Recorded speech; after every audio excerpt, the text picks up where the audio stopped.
Shikues të nderuar, ju përshëndesim, rikthyer sërish në TikTok, ku do ndalemi ditën e sotme tek disa zhvillime të rëndësishme. Do të flasim për atë çka po ndodh tashmë në lindjen e mesme pranë mes SBA-s dhe Iranit.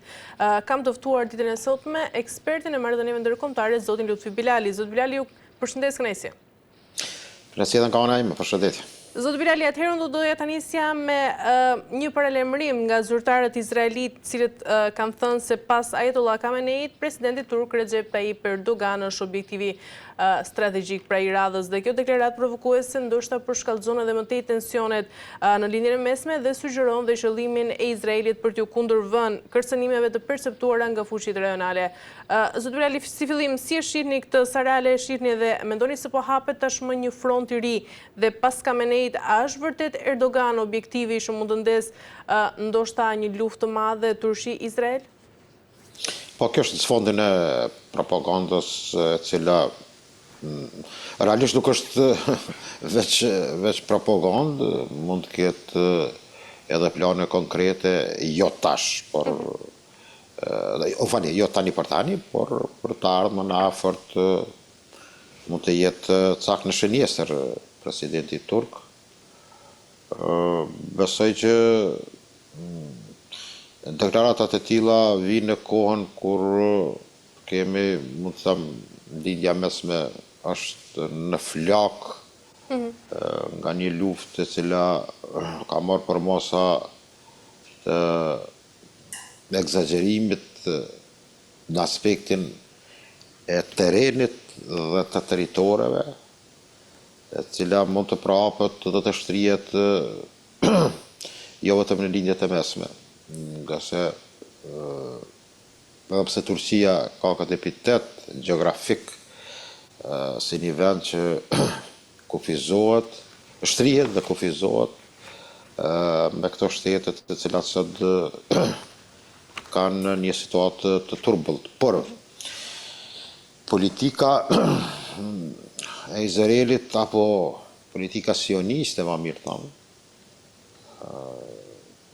ka arritur deri në atë pikë që ta vënë në shenjë edhe liderin turk, por nuk ka të bëjë shumë me emrat përveçshëm, ka të bëjë me vizionin i cili për fatin e keq të popujve çdo herë duhet të kemi atë ndjeshmërinë që pson popujt në këtë rast, edhe popujt që jetojnë në këtë region, siç janë arabët dhe ebrejt, por mendoj që deklaratat të cilat mbjellin dhe fusin panik kanë një qëllim edhe psikologjik, po edhe tregojnë shenjat që çka mund të pret e nesërmja një duel apo një ndeshje të drejtë për drejtë mes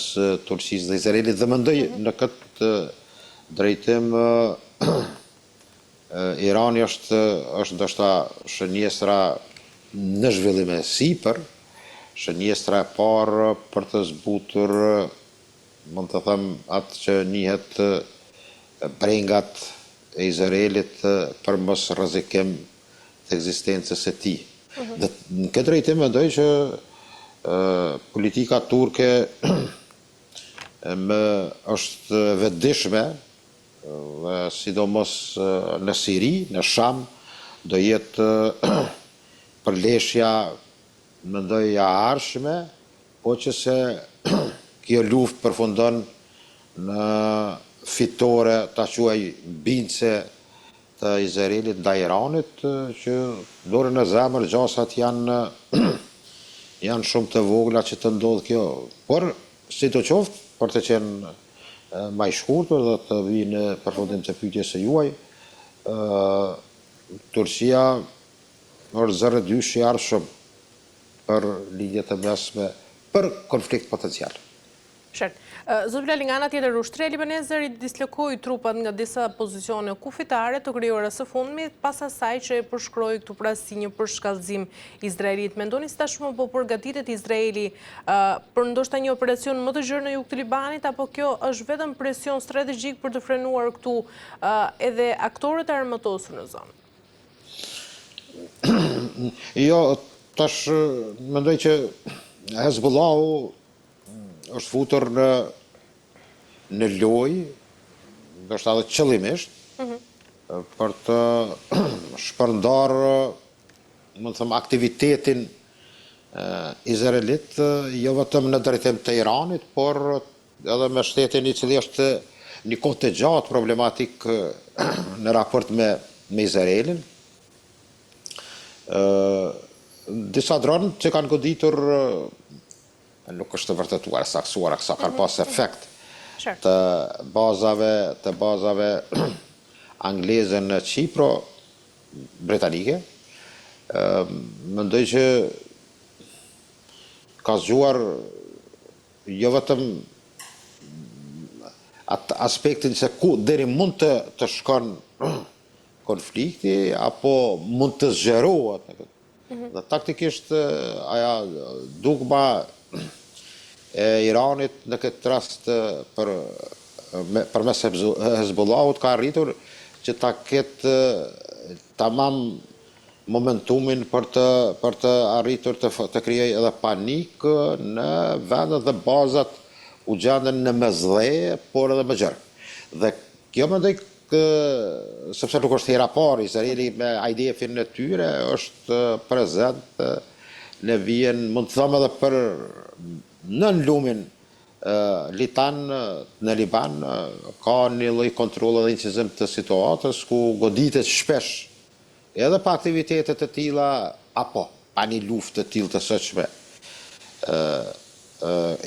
Izraeli ka goditur Libanin dhe Beirutin, pjesën e Beirutit, mund të them pjesën lidore, ku është e koncentruar bazat e Hezbollah apo qendra apo edhe popullata, nga se Izraeli e don Libanin në atë popullatën kur godet, popullatën në veri të krishterë dhe pastaj pjesën tjetër të muslimanëve suni dhe shi. Dhe kjo ndarje shpesh edhe Netanyahu e bën e përmend këtë citat dhe këtë terminologji për aleancën me sunitët kundër shia, dhe kjo me të vërtet praktikisht mund të them në një farë mënyre ekspozohet në Liban. Por mendoj që Izraeli ka tash edhe trupa toksor, parashe ofenziv dhe aktivitete në Libanin jugor, për bombardimet kanë qenë të ashpra, bili ka bë thirrje që të evakuohen pjesë të rezidentëve apo të banorëve në pjesën e Libanit të Beirutit, në kryeqytetin e Libanit, dhe kjo tëra tregon që aktiviteti dhe goditja do jenë të vështira, sidomos për popullatën civile, por tani është ky maner I tillë ku Izraeli nuk ndalet në planet e tij edhe për deportimin e pjesës së Vestbankut në Palestinë. E qartë. Nga ana tjetër, zoti Bilali, media shtetërore ka njoftuar se dronët ndërkaq kanë shënjestruar dhe një port Omani duke goditur edhe një rezervuar karburanti. Mendoni se ky është mesazh paralajmërues ndoshta ndaj vendeve të gjirit, apo vetëm fillimi I një faze të re ku infrastruktura energjetike tashmë bëhet dhe objektivi kryesor? Po, tash të drejtën nuk e di, lufta apo më të thamë fusha mejdanit po bëhet për tokën e Abrahamit, apo Ibrahimit, apo për naftë. Mendoj që për këtë të dytën. Dhe objektiva kryesore që nga Venezuela, pastaj edhe në Ukrainë po ashtu. Lufta bëhet për grabitje të resurseve, që vetë ta pranojnë ato mineralet e rralla, të cilat janë fatkeqe për fatin e njerëzve. Por Omani ka qenë, më thëmë, nuk është goditur nga 8 vende sa është kundërgodit Iranit të shtunën. Do thot me fillimin e aksionit Izraelit Amerikan, Irani është kundërpërgjigjur, që është në histori e rrallë kjo, që një shtet me kapacitete që farë i ka rritur të kundërgodas në 8 shtete. Këtu përfshi edhe Shëban, ose bazat amerikane. Mendoj që Omani ka qenë, sultanati i Omanit ka qenë, do thotë, jashtë kësaj orbite. Por, si sa në pyetjen e juaj, ka filluar tash, ka pasur një goditje, dhe ato goditje kryesisht kryen në rafinerit apo në burimet e naftës. Dhe kjo le të kuptoj që Irani ka zgjedhur jo rastësisht të godas aty ku dhimbja është më e madhe për tregjet jo vetëm evropiane dhe botërore, por edhe botërore, u fali. Dhe kjo tregon që këto tregje edhe në Amerikë, edhe kudo që në çdo skut të botës do shkaktoj ngritjet e çmimeve dhe të cilat pastaj në aspekt zgjeror do të krijojnë situata që të ketë ngritjet e çmimeve dhe në produkte tjera. Dhe këtu mendoj që Irani ka pasur ka studiuar këtë paraprakisht që goditjet që nga Kuvajti deri tek Omani t'i bëj jo vetëm në bazat ushtarake, bili mund të them arma më fort dhe goditjeve apo një farë lloj baze ushtarake, ta quaj është 02, është mos qoftë 0-1. E para janë burimet e naftës. Sepse shkaktimi i asaj krize përmes mbylljes së ngushtisjes së Hormuzit, 20% e prodhimit botëror të naftës kalon nga kjo pjesë, pastaj 15% e gazit, etc. Gjitha këto do thotë do shkaktojnë dhe do është një formë e një aktivitet të luftës e cila do dihet të çdo qytetar në çdo pjesë të botës. Sidomos në vendet që janë të zhvilluara. Në këtë rast po flas për pjesën e hemisferës perëndimore, pastaj evropiane, por edhe vetë Kinën në këtë rast. E cila do ballafaqohet dhe për ata është interesuar që proksin e vet me Iranin ta zhvillojë sa të është e mundshme. Nga ana tjetër, zoti Bilali, si shihni këtë përshkallëzim? A mundet që të marrë edhe për masa më të rrezikshme në ditën e vijim, pasi është lajmëruar nga ambasadori i SBA-s në Izrael se amerikanët në Izrael kanë mundësi shumë të kufizuar për të larguar nga vendi? Jo, më shef lëvizje dhe kështu mund të them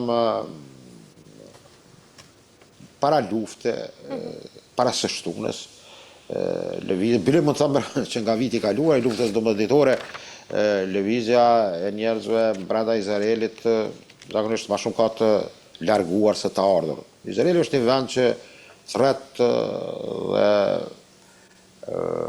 arrin të pres dhe është interesuar të sjellë banor të ri me origjinë të deklaruar, jo vetëm të deklaruar, por është një tyre që aja do thotë etnikumi i gjakut përmes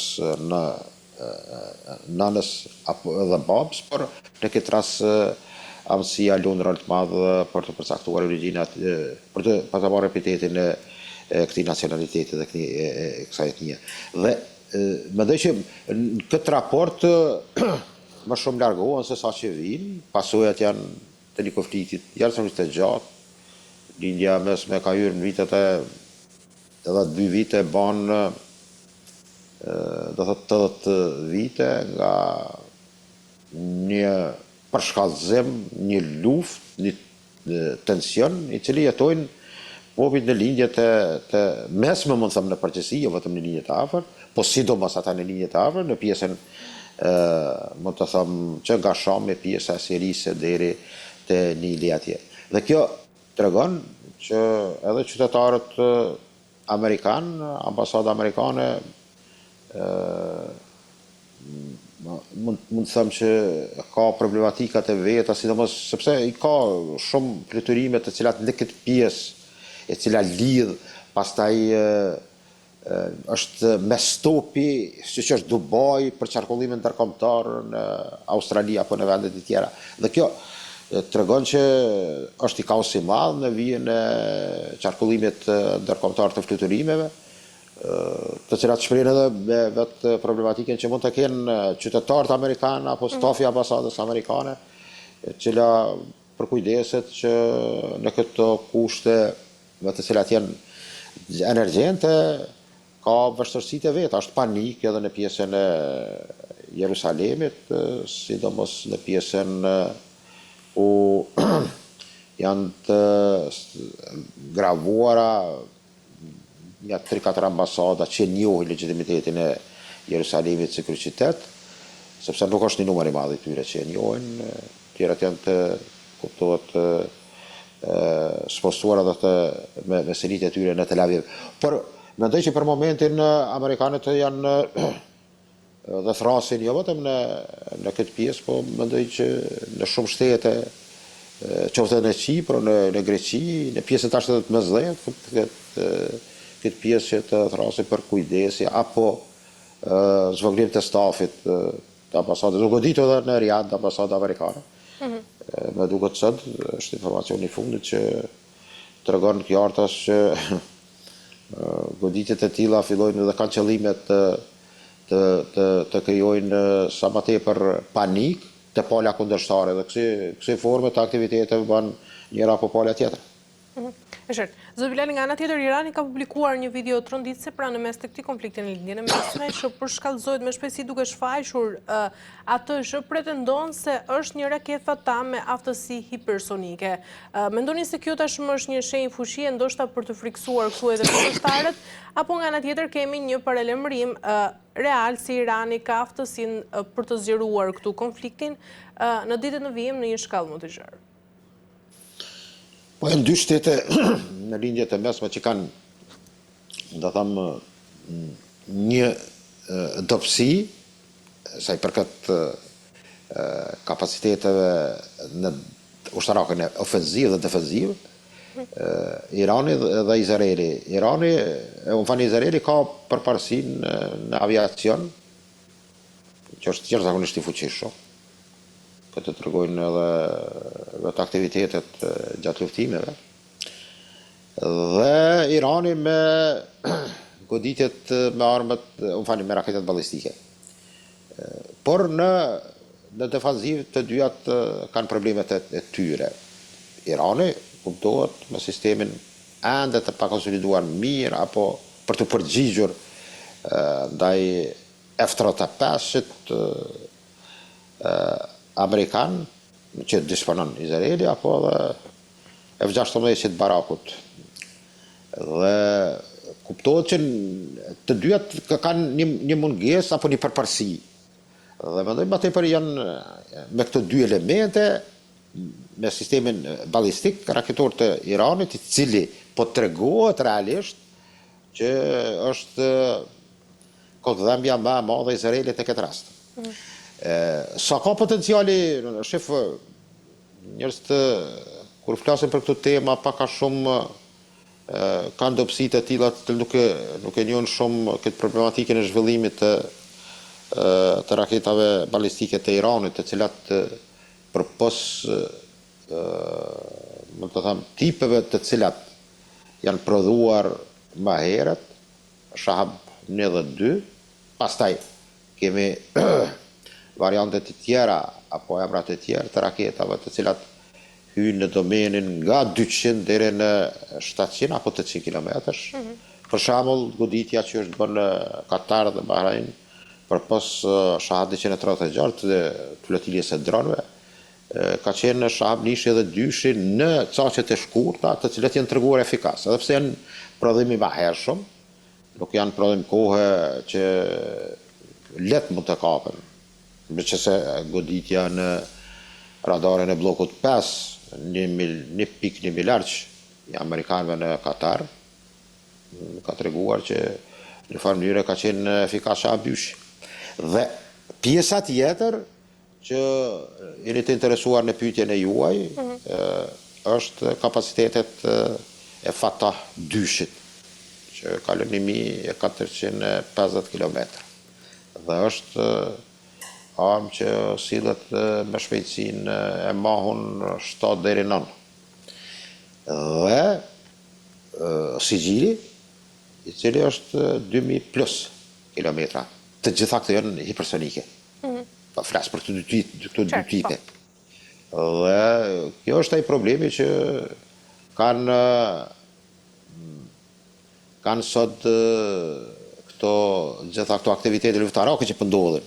Dhe nuk ka qenë e rastësishme që në bisedimet në Zhenevë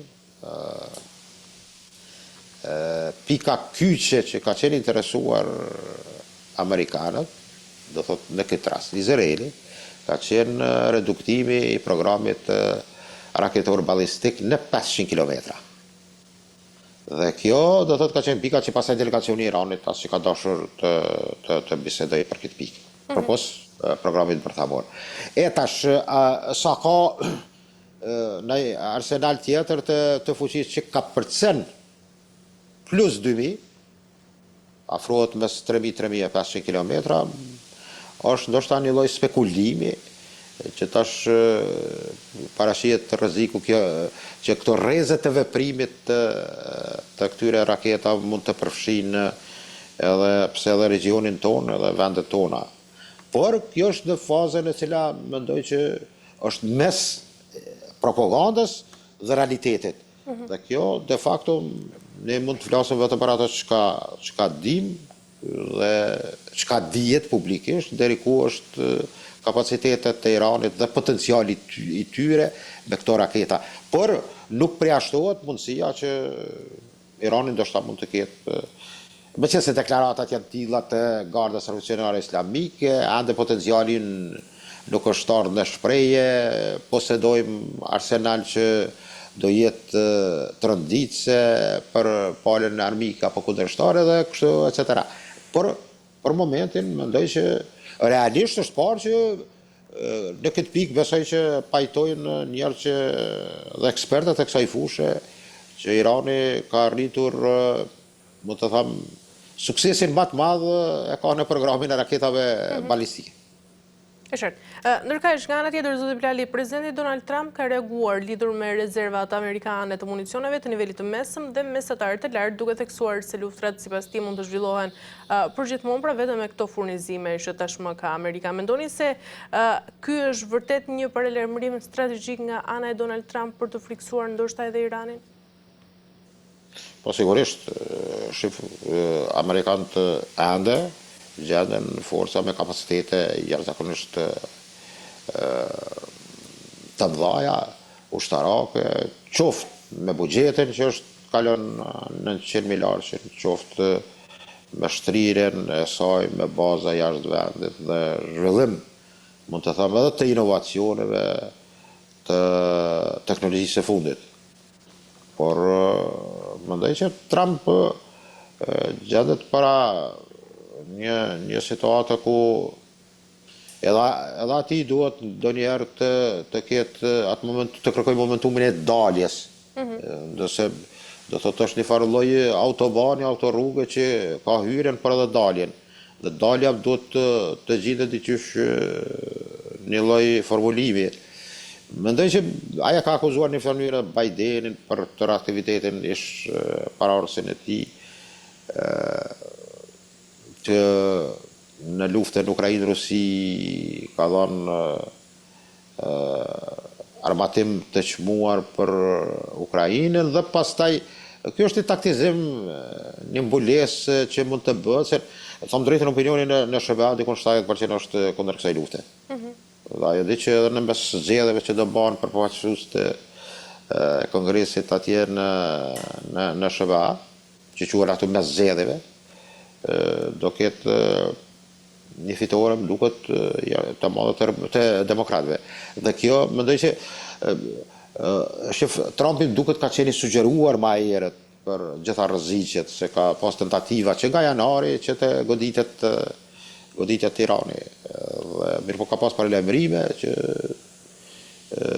mund të ketë sfidat me të cilat realisht po ballafaqohet. Të gjitha ata njerëz mund të jenë naiv që mendojnë që Amerika humb luftën me Iranin, në raport me Iranin, po them, tek a tek. Por vështirësitë do t'i ketë të mëdha. Këto vende janë interesante, edhe në Afganistan, po ashtu, një vend që nuk, do thot, në kapacitetet e tyre, përpos asoj rezistence të grupeve talibane atje,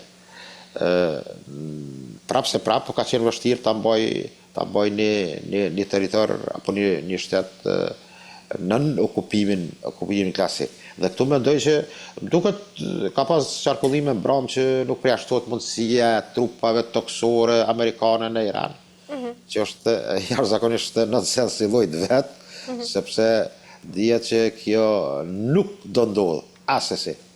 Por mendoj që Trumpi ka ato problema. Mendimi është që Trumpi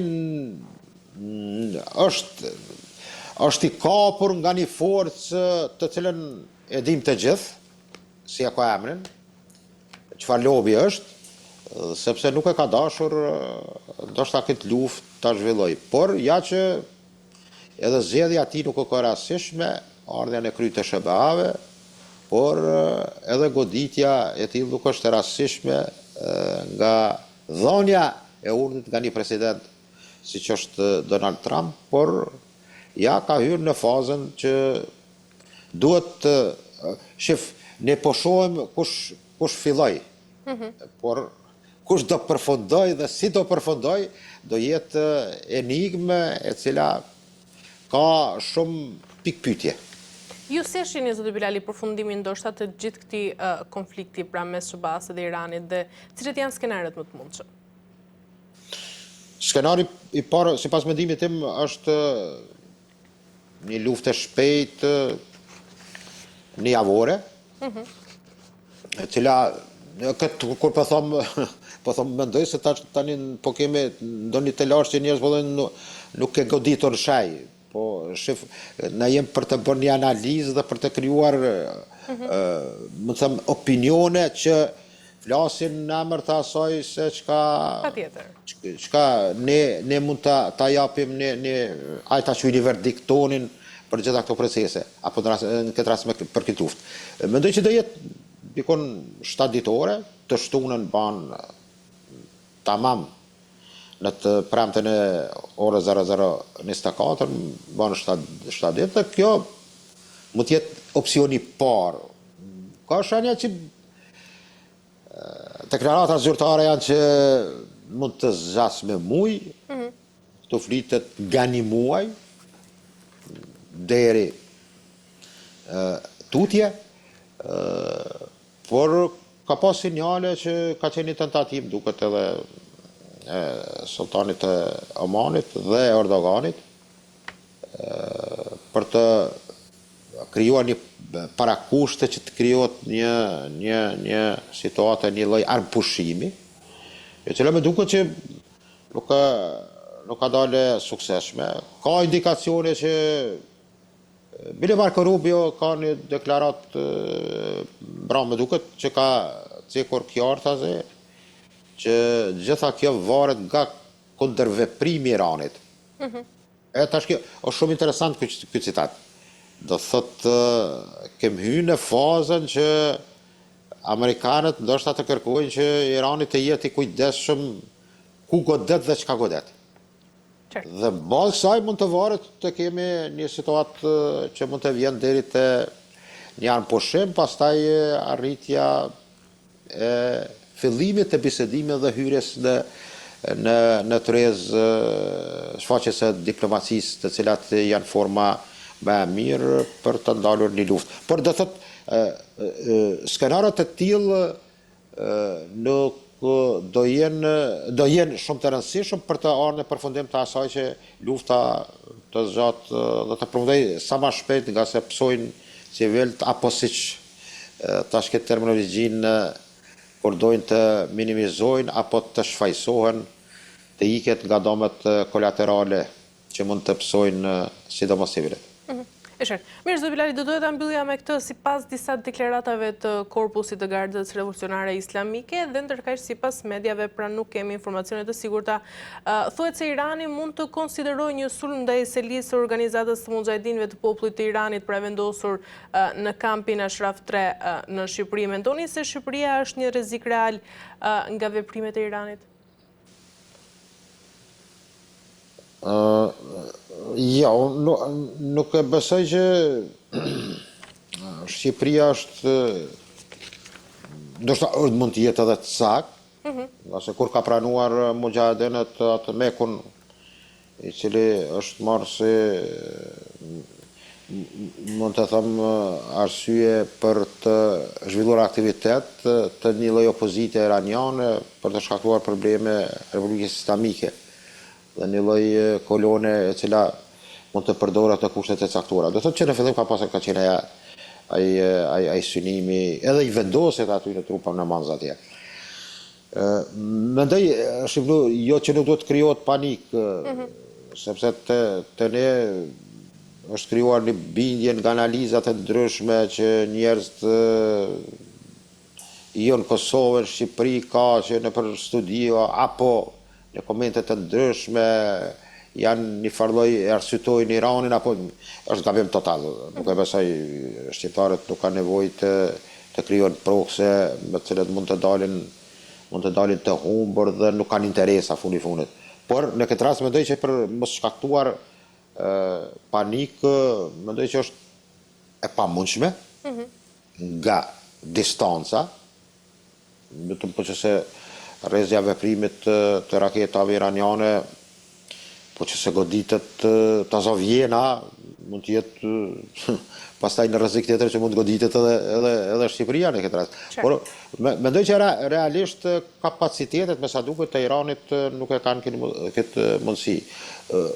Nuk është asgjë e pamundshme, por për momentin logjika jonë e thot këtë që në bazë të kapaciteteve sa Irani momentalisht për sa dim nuk ka mundësi ndoshta të kryejë një aktivitet të tillë të goditjes së kësaj qendre apo ndonjë qendre që ata e shohin si të arsyeshme. Meqense nuk godet ende në vendet anëtare të NATO-s, bile edhe ato bazat në Qipro kanë qenë baza që janë bazat të shtetit për shembull në këtë rast të Mbretërisë së Bashkuar apo edhe të Francës dhe jo bazat të Aleancës. Dhe kjo mendoj që Shqipëria nuk do goditet në atë formën çfarë se panikat mund të krijohen, por mendoj që për momentin nuk ka vend për një panik të eksagjeruar, por asgjë nuk mund të thomi kurrë. E qartë. Mirë, zoti Bilali, kemi arritur në fund, ju falenderoj për gjitha informacionet që ndatës me mua. Ishte kënaqësi. Ishte kaleni mirë. Faleminderit shumë edhe ju. Mirë, të nderuar teleshikues, kemi arritur në fund të këtij emisioni dhe për ditën e sotme bashkojmë mbyllim këtu dhe shihemi sërish nesër me tema tjera deri atëherë, mirupafshim.